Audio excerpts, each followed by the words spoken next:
Long ago, when kingdoms still glittered with gold and the forests whispered of magic, there lived a miller on the edge of a bustling town. His mill was old, its wooden wheel creaking as it turned with the current of a narrow river. Though he worked tirelessly grinding grain for the villagers, the miller remained poor. Yet he possessed one treasure he valued above all the coins he never had: a daughter of striking beauty and uncommon grace. Father, breakfast is ready. You've worked since dawn. The miller loved his daughter fiercely, but envied the riches of those who passed by in carriages lined with velvet and gold. He often dreamed of elevating his humble name to that of nobles and courtiers. One market day, while delivering sacks of flour to the royal castle, the miller overheard courtiers speaking of the king's insatiable desire for wealth. The king's love for gold is truly boundless. It is said he dreams in ducats and jewels. Imagine the vaults he must possess. The king's love for gold grows by the day. An insatiable appetite indeed. This king, though already rich, longed for treasures that no other monarch possessed. In his eagerness to impress the court and perhaps win royal favor, the miller boasted rashly, "My daughter can spin straw into purest gold." Did he just say that his daughter can turn straw to gold?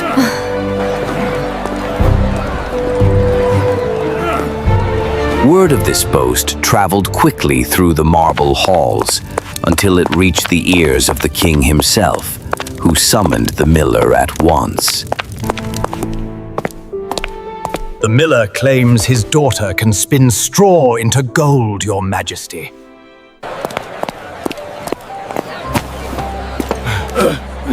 Miller, we have a message from the king. Bring this miraculous daughter to my castle tonight. The miller's heart lurched. He knew his words were empty, a lie born of pride. Yet fear of the king's displeasure burned hotter than shame. Father, why does the king call for me? A chance for fortune, my dear. Nothing more. That evening, he led his bewildered daughter through the castle gates, praying silently for some miracle to spare them both. The king welcomed the miller's daughter into a chamber unlike any she had ever seen. It was vast and cold, its stone walls hung with tapestries that depicted battles won and treasures conquered. At the center of the room stood a great spinning wheel beside a mountain of straw that reached nearly to the ceiling.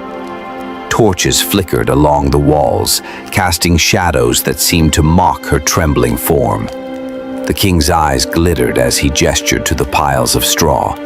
If you are as talented as your father claims, you shall spend the night in this chamber and spin all this straw into gold. Should you succeed, I will reward you beyond imagination. Should you fail, your life will pay the price. With that, he locked the heavy door and left her alone. The miller's daughter sank to her knees, her heart pounding with terror. She had never even touched a spinning wheel beyond the ordinary work of wool, let alone transformed straw into anything but bundles for livestock. Tears filled her eyes as she stared helplessly at the mounds of dry stalks. No mortal skill could save her. Hours passed, the moon rising higher as despair consumed her. At the stroke of midnight, a faint creak echoed through the chamber. Startled, she looked up to see a most peculiar figure stepping from the shadows. Who's there? Why such sorrow, fair maiden?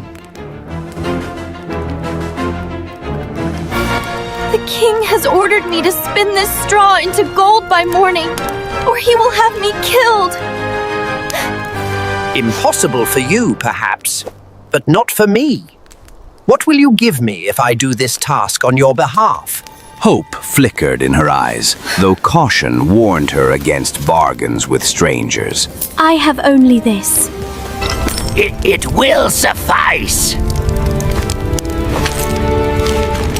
The little man's grin widened. He seated himself at the wheel and began to spin.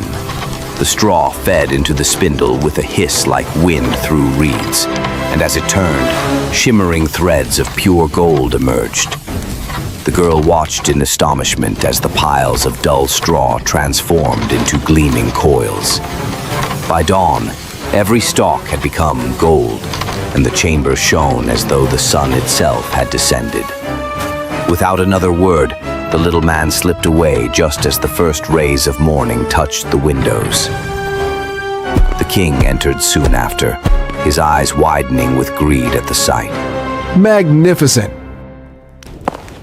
But rather than releasing the girl, he led her to an even larger room, overflowing with straw. That night, despair returned. As the moon rose, so did the strange little man. What will you give me this time? The girl removed the ring her mother had once worn and offered it with trembling fingers. Again he spun through the night, and again the straw became gold. On the third evening, the king led her to the grandest chamber of all, filled to the rafters with straw. If you succeed once more, you shall become my queen. When the little man appeared that night, the girl's heart sank. The man's eyes glinted with something darker than mischief. I have nothing left to give. Then promise me your firstborn kid when you become queen. Horror seized her. If it must be so, I promise. Satisfied, the little man spun the straw into gold for a third time, and by morning the chamber blazed with wealth beyond counting.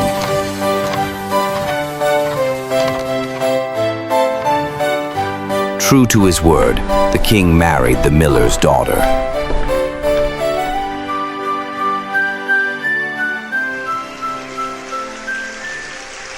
Though she wore the crown of a queen, joy was slow to find her. The king's love was measured in coins and jewels, and though he admired her beauty, his heart remained fixed on his treasure vaults. Yet time softened the edges of her fear.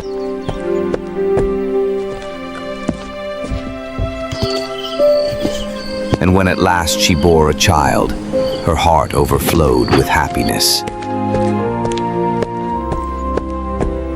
The memory of her midnight bargain had faded like a distant nightmare. She seldom thought of the strange little man or the terrible promise she had made.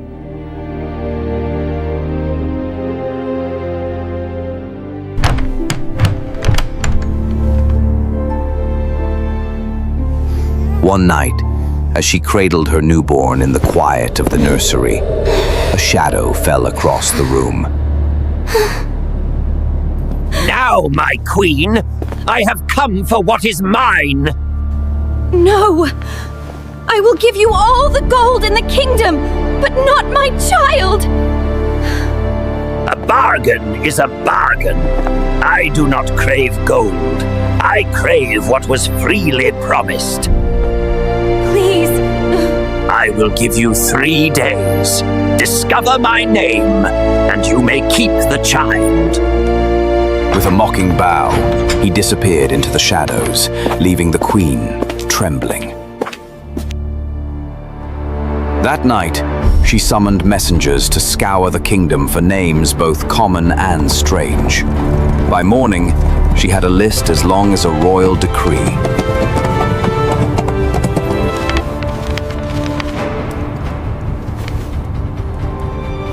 When the little man returned the next evening, she recited every name she knew.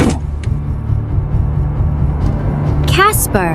Melchior, Balthazar, Matthews, Andrigay. Not one of those.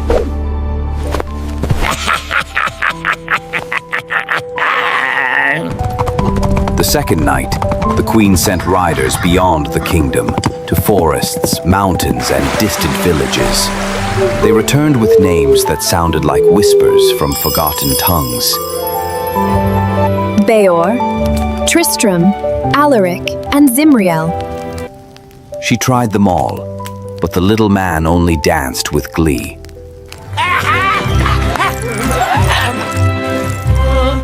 None of these are mine. One more night, my queen, and then the kid is mine.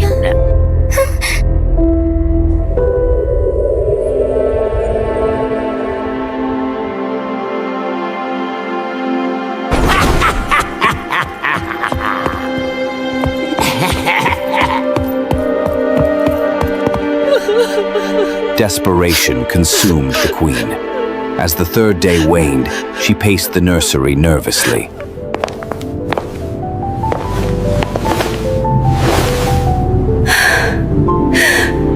At dusk, one of her messengers burst into the room, breathless from a hard ride. "My queen," he said, bowing deeply, "I ventured into the deepest part of the forest where no path leads. There I spied a curious sight. A small man dancing around a fire, singing a strange song. Today I bake, tomorrow I brew. The next I'll have the young queen's child. Oh, how glad I am that no one knew that Rumpelstiltskin is my name. Rumpelstiltskin! Hope flared like sunrise in the queen's heart. She thanked the messenger and waited through the night, her mind fixed on the secret. When midnight arrived, the little man appeared. Well, my queen, do you know my name? Is it Conrad? No. Perhaps Nicholas?